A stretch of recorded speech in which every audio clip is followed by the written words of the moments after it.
Hello friends, welcome to my YouTube channel. आज की हमारी इस वीडियो में हम मॉडर्न हिस्ट्री में पूना पैक्ट के बारे में बात करेंगे। यानी पूना पैक्ट में यहाँ पर क्या समझौता हुआ था और ये पूना पैक्ट किस किस के बीच साइन किया गया था और क्यों साइन किया गया था पूना पैक्ट।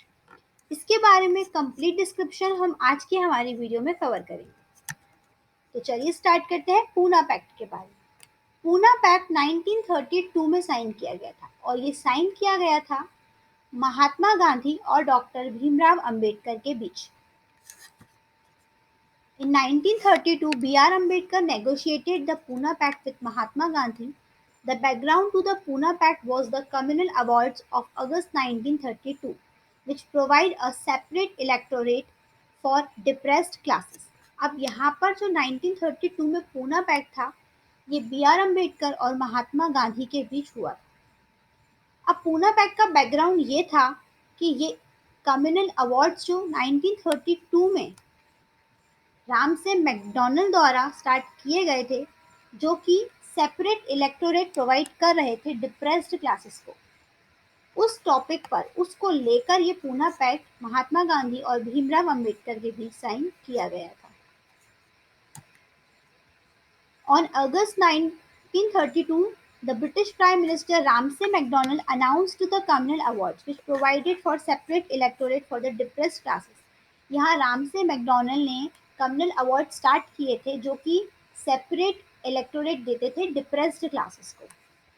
उन डिप्रेस्ड क्लासेस में Muslims, Europeans, Sikh, Anglo Indians और इंडियन बेस्ड क्रिश्चियन, ये सभी लोग इसमें आते थे। The award of 1932 was built on the notion of separate electorate that the British government had already put in place through the Morley-Minto Reform 1909 and the Montagu-Chelmsford Reform 1990.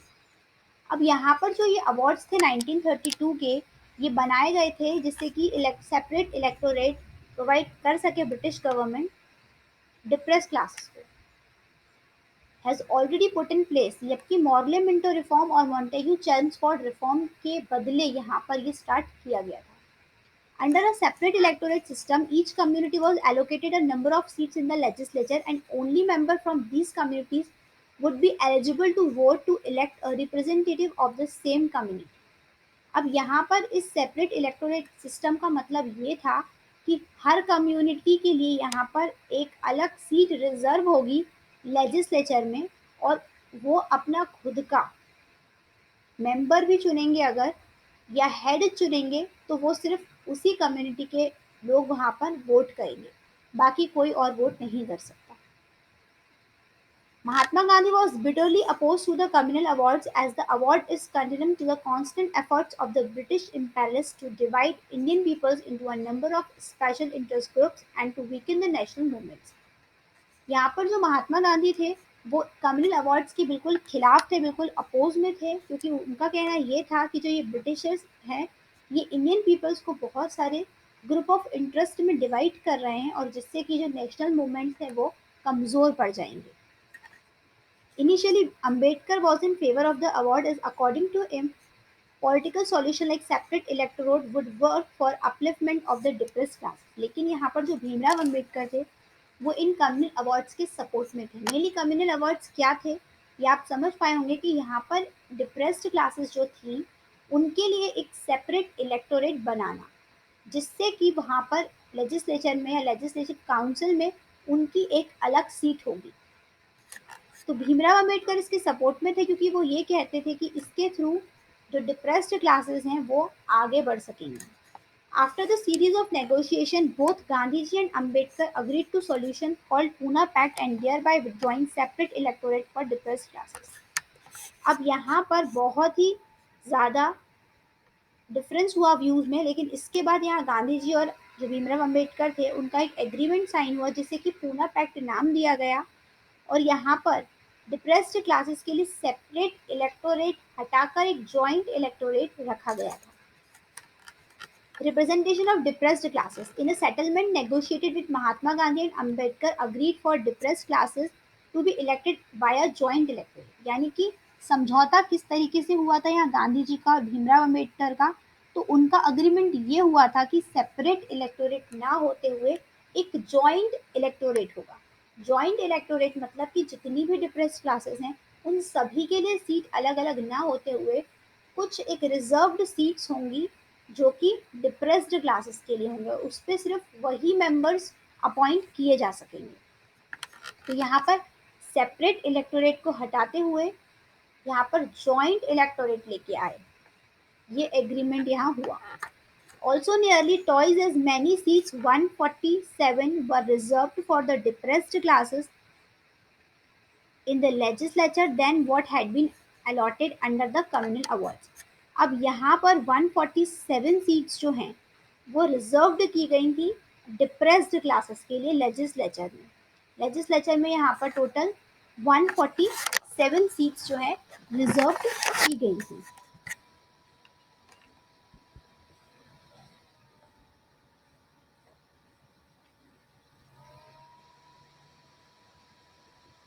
In addition, the Pune Pact assured a fair representation of the depressed classes in the public service while earmarking a portion of the educational grant for their uplift.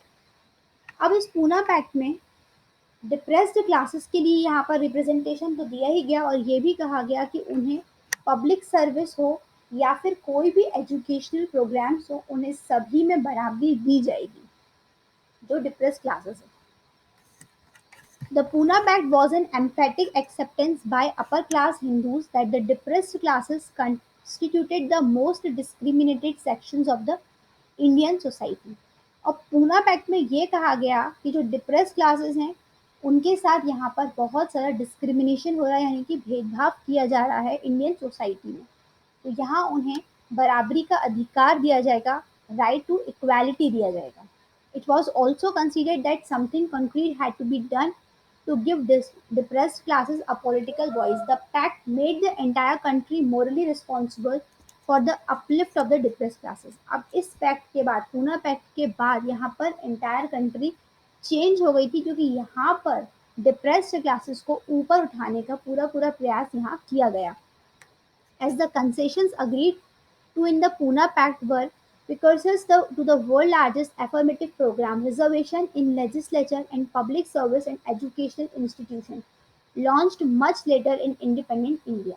अब यहाँ पर इस Poona pact के बाद यहाँ पर world का largest affirmative programme यहाँ पर लॉन्च होता है जिसे हम कहते हैं रिजर्वेशन। तो इस रिजर्वेशन को सबसे पहले लेजिस्लेचर काउंसिल में लेके आए, उसके बाद पब्लिक सर्विसेज में भी यहाँ पर रिजर्वेशन शुरू हो गया और एजुकेशनल इंस्टीट्यूशन में भी यहाँ डिप्रेस क्लासेस के लिए रिजर्वेशन स्टार्ट कर दिया गया। Most of all the pact made the depress class a formidable political force for the first time in Indian history. इस पैक्ट के बाद जो डिप्रेस्ड क्लासेस थी उन्होंने एक फॉर्मिडेबल पॉलिटिकल फोर्स का दर्जा ले लिया। ये इंडियन हिस्ट्री में फर्स्ट टाइम हुआ था कि यहाँ पर कोई सीट रिजर्व्ड हुई थी डिप्रेस्ड क्लासेस के लिए। अब गांधी जी एंड भीमराव अंबेडकर की जो अप्रोच थी इसे लेकर वो बहुत ही डिफरेंट थी। तो वो क्यों डिफरेंट रही, क्या डिफरेंस रहा था? Both the leaders were critical to ills pertaining to the caste systems and committed to upliftment of depressed classes. However, both differ in the approach. अब यहाँ पर जो दोनों लीडर्स थे दोनों ही जो थे वो कास्ट सिस्टम को लेकर बहुत सारे रिफॉर्म्स चलाया करते थे और जो दोनों ही थे वो डिप्रेस्ड क्लासेस को अपलिफ्ट करना चाहते थे, यानी कि जो डिप्रेस क्लासेस हैं उनके भले के लिए उन्हें ऊपर उठाना चाहते थे यहाँ पे। लेकिन फिर भी इनकी जो अप्रोच थी वो अलग अलग थी। Ambedkar was in favor of annihilations of the caste system and it was beyond reform. अब जो भीमराव अम्बेडकर थे वो चाहते थे कि यहाँ उन्हें कंप्लीट न्याय मिले, जस्टिस मिले और वो किसी भी रिफॉर्म को नहीं चलाना चाहते थे, कोई रिफॉर्म नहीं चाहते थे वो यहाँ सिर्फ अधिकार चाहते थे। Gandhi did not support the abolition of the caste system or the Varnashram order. He was in favor of bringing behavioral change in the society regarding the ills of the caste system. यहाँ Gandhi ji caste system को खत्म करना नहीं चाहते थे। गांधी जी का उद्देश्य caste system को या वर्ण सिस्टम को खत्म करना नहीं था, वो सिर्फ ये चाहते थे कि लोग अपने बिहेवियर में चेंज लेके आए जिससे कि सोसाइटी अच्छी हो सके, हमारा समाज अच्छा हो सके कास्ट सिस्टम को लेकर, और सभी को समान दर्जा दिया जाए। पर यहाँ कास्ट सिस्टम वो खत्म नहीं करना चाहते थे। According to Ambedkar, the caste question is a political issue and wanted a political solution for the upliftment of depressed classes. Ambedkar insisted that the political democracy was a meaningless if the so-called depressed classes were not equal participants in it. यहाँ पर जो भीमराव अम्बेडकर थे वो उनका cast से question ये था कि जो कास्ट है वो एक पॉलिटिकल इशू है और इसका सॉल्यूशन भी पॉलिटिकल ही होना चाहिए, जिससे कि जो डिप्रेस क्लासेस हैं वो आगे बढ़ सके। अंबेडकर ये कहते थे कि डेमोक्रेसी जो है, पॉलिटिकल डेमोक्रेसी जो है वो मीनिंगलेस है, उसका कोई भी मीनिंग नहीं है अगर यहाँ पर डिप्रेस्ड क्लासेस को बराबरी का दर्जा नहीं दिया जाता। According to Gandhi, caste issue is a social one, लेकिन गांधी जी के अनुसार ये कोई पॉलिटिकल इशू नहीं था, ये एक सामाजिक इशू था, एक सोशल इशू था। And he wanted to reform it by changing the hearts and minds of people, और वो इसमें बदलाव लाना चाहते थे, लोगों की सोच में बदलाव लाके, कि लोग भेदभाव छोड़ दें, यहाँ पर डिप्रेस्ड क्लासेस के साथ जो पहले हुआ करता था वो ना हो, वो ये चाहते थे। Ambedkar preferred a right-based approach, while Gandhiji's approach was faith and spirituality.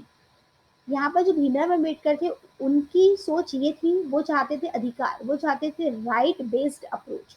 उनकी अप्रोच ये थी कि यहाँ पर डिप्रेस क्लासेस को अधिकार दिया जाए, और गांधी जी की अप्रोच ये थी कि वो फेथ और स्पिरिचुअलिटी से यहाँ लोगों के मन में, उनके बिहेवियर में चेंज लेके आए ताकि हमारा समाज सुधर सके।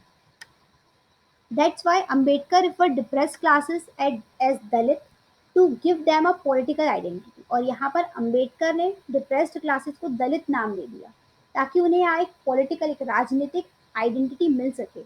और दूसरी तरफ गांधी जी ने डिप्रेस्ड क्लासेस को नाम दिया था Harijan, to sensitise upper caste for plight of depressed classes by invoking spirituality, ताकि जो अपर कास्ट के लोग हैं वो डिप्रेस्ड क्लासेस को भी उतना ही अधिकार दें समाज में जितना बाकी लोगों को दिया जाता है, और एक स्पिरिचुअलिटी यहाँ पर जागे। उसके लिए उन्होंने हरिजन नाम दिया था डिप्रेस क्लासेस को, और भीमराव अंबेडकर ने दलित नाम दिया था, क्योंकि जो भीमराव अंबेडकर थे वो इसे एक पॉलिटिकल इशू मानते थे और ये चाहते थे कि इसका सॉल्यूशन भी पॉलिटिकल स्तर पर ही निकले, यानी उन्हें यहाँ अधिकार दिया जाए। The Pune Pact has changed the Indian political history and the destiny of millions of Dalit across the country. अब इस पूना पैक्ट ने ना सिर्फ इंडिया की राजनीतिक हिस्ट्री को बदल डाला, बल्कि जो दलित थे पूरी कंट्री में उनकी डेस्टिनी को भी यहाँ पर चेंज कर दिया। However, social stigma attached to the caste system still remain in the society. लेकिन इसके बाद भी जो सोशल स्टिग्मा थी कास्ट सिस्टम को लेकर वो हमारी सोसाइटी में बनी रही। Therefore, in order to establish an egalitarian society in the true sense, Gandhian philosophy and Ambedkar's notions of social democracy is much more relevant than ever before. अब यहाँ पर गांधी जी की फिलॉसफी और अंबेडकर की जो फिलॉसफी थी वो दोनों ही बहुत अलग थी इसे लेकर। लेकिन मेन पूना पैक्ट क्या है, आप वन सेंटेंस में इसे समझ सकते हैं कि यहाँ पर जो डिप्रेस्ड क्लासेस हैं उन्हें अधिकार दिया गया था, उन्हें सेपरेट इलेक्टोरेट न देकर एक जॉइंट इलेक्टोरेट दिया गया था। तो समझौता ये हुआ था कि कम्युनल अवार्ड्स के बाद यहाँ पर जो डिप्रेस क्लासेस हैं उन्हें सेपरेट इलेक्टोरेट दिया जा रहा था। लेकिन गांधी जी क्योंकि इसके खिलाफ थे, तो यहाँ भीमराव अम्बेडकर और महात्मा गांधी में एग्रीमेंट हुआ, और उसके बाद यहाँ पर डिप्रेस्ड क्लासेस के लिए लेजिस्लेटिव काउंसिल में, पब्लिक सर्विस में और एजुकेशन इंस्टीट्यूशन में भी यहाँ पर एक जॉइंट इलेक्टोरेट रखा गया, यानी कि जितनी भी डिप्रेस क्लासेस है उनके लिए जो सीट है वो रिजर्व्ड हो गई। और यहाँ से एक सिस्टम स्टार्ट होता है जिसे हम कहते हैं caste reservation system. For the depressed classes के लिए यहाँ पर एक रिजर्वेशन स्टार्ट किया गया था जिससे उन्हें समाज में बराबरी का अधिकार दिया जा सके, और इससे इंडिया की पॉलिटिकल हिस्ट्री को कम्प्लीटली चेंज कर दिया था, और जो दलित थे उनकी डेस्टिनी को भी यहाँ पर चेंज कर दिया था, क्योंकि उन्हें हर चीज़ में यहाँ प्रेफरेंस मिलने लगी। और यहाँ पर एक सोशल स्टिग्मा को हटाने की कोशिश की गई थी भीमराव अंबेडकर के द्वारा। तो ये था पूना पैक्ट ऑफ 1932। जिसमें एग्रीमेंट हुआ था भीमराव अंबेडकर और महात्मा गांधी के बीच। अब चलते हैं अपने मोटिवेशनल कोट की तरफ। तो आज का हमारा मोटिवेशनल कोट है, मेहनत का फल और समस्या का हल देर से ही सही पर मिलता ज़रूर है। आज के वीडियो में बस इतना ही। अगर आपको हमारी वीडियो पसंद आई हो तो इसे लाइक कीजिए, इसे शेयर कीजिए और हमारे चैनल को सब्सक्राइब करिए ताकि आपको हमारी वीडियोस की सभी लेटेस्ट अपडेट्स मिलती रहें। Thank you.